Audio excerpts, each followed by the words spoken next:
terlapor tidak dimintai alat bukti. Alat bukti kan kalau terkait dengan ijazah itu kan harus ijazah asli. Nih alat buktinya kan seperti itu. Ya. Ini diselesaikan. Mungkin tidak dari pihak kepolisian akhirnya menyampaikan ke Jokowi, Pak, cabut sajalah Pak. Seharusnya bisa.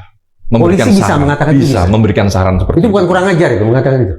Ya, kepolisian ini ya, lembaga negara. Ya, kalau Mas Arisa tadi bilang penyidiknya mampu, mereka banyak pendidikannya sudah sangat tinggi. Seharusnya memberikan advice kepada mantan pimpinan negara ya bisa saja, tidak salah, dan dia menguasai terkait dengan tindak pidana. Tapi kalau seandainya Jokowi mengatakan lanjut, ya lanjut. Walaupun Jokowi beberapa hari lalu mengatakan kasihan kalau berlanjut proses hukum. Ya, faktanya tetap aja kan, tetap apa itu Pak Jokowi juga tidak menyelesaikan itu, mencabut. Tidak mencabut. Kasihan tapi tidak mencabut. Tidak mencabut. Sudah tapi belum. Rismon dipanggil oleh Subdit Keamanan Negara. Yang lain juga dalam kasus ini kan ya. Saya nggak paham itu Bang.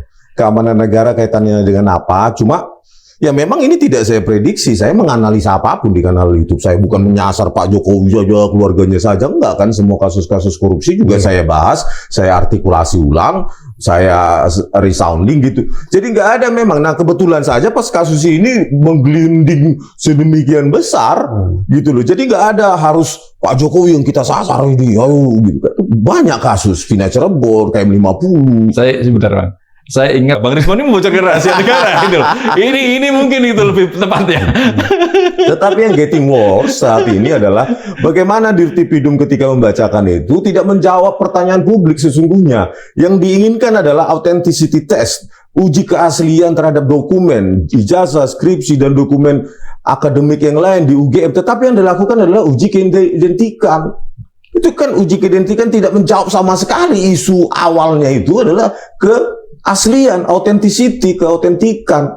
Kalau kita bicara tentang keautentikan, maka kita masuk lebih dalam ke ilmu bahan. Kapan bahan itu dibuat? Periode waktu, prediksi waktu dibuatnya kertas lembar pengesahan skripsi itu tahun 80-an. Tahun berapa? Ada kromatografi, makroskopi, dan lainnya untuk paper dating sama in-dating analisis itu. Kenapa tidak disampaikan dikunci dulu? Ya, pada saat semua berkas yang kami uji dan ditampilkan di mejanya itu, bahwa periodisasi pembuatan dokumen tepat ketika Pak Jokowi mengikuti proses akademik di UGM. Dikunci dulu itu Bang, semua Bang. Di kantor mana itu? Ijazah segala macam dokumen itu harus dibentangkan tuh di kantor mana?